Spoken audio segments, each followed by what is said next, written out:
देखो, बिना देहाभिमान त्यागे तो कोई भाव देश में प्रवेश कर ही नहीं सकता है। तो अनेक अनेक बार हमने यहां से चर्चा की, इसको समझने का प्रयास किया। और देह के अभिमान को गलाने के लिए कौन सी अग्नि चाहिए? देह के अभिमान को यदि त्यागना है, देहाभिमान से यदि मुक्त होना है, इस अभिमान को यदि गलाना है, तो भाई कौन सी अग्नि चाहिए? सोना अग्नि में तपाकर ही शुद्ध किया जाता है ना।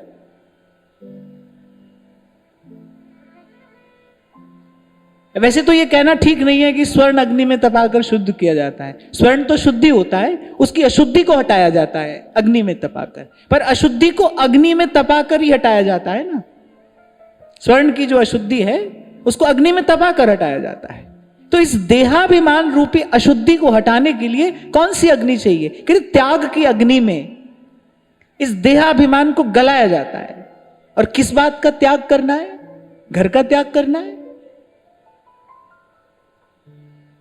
धन का त्याग करना है, किसका त्याग करना है?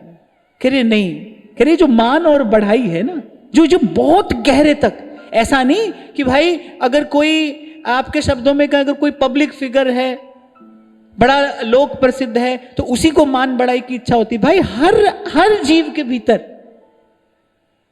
मनुष्य मात्र के भीतर ये इच्छा है। घर में 4 लोग हैं तो घर का बड़ा व्यक्ति कहता है ना, भाई हम ही बड़े हैं, हमारी ये बात मानी जानी चाहिए। मान बढ़ाई नहीं है तो क्या है?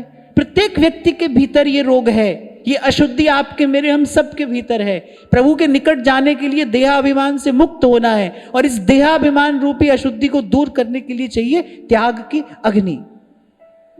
आपको याद हो, कुछ दिन पहले हमने चर्चा की थी, अगर आप अपना सुख छोड़ सकते हैं तभी आप पात्र हैं, प्रभु तभी स्वीकार करेंगे। अगर आप अपना सुख छोड़ सकते हैं तो, आपसे मैंने कहा था ना कि सुख दुख में समान रहने का अभ्यास करना हो तो कैसे करना पड़ेगा?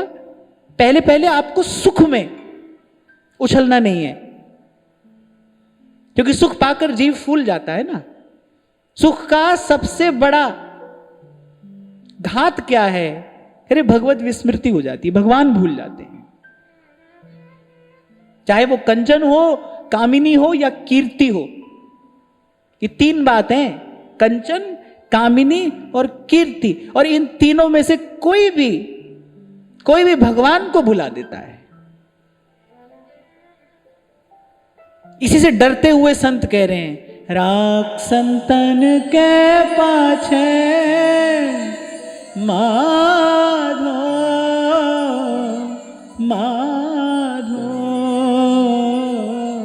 माधो हम ऐसे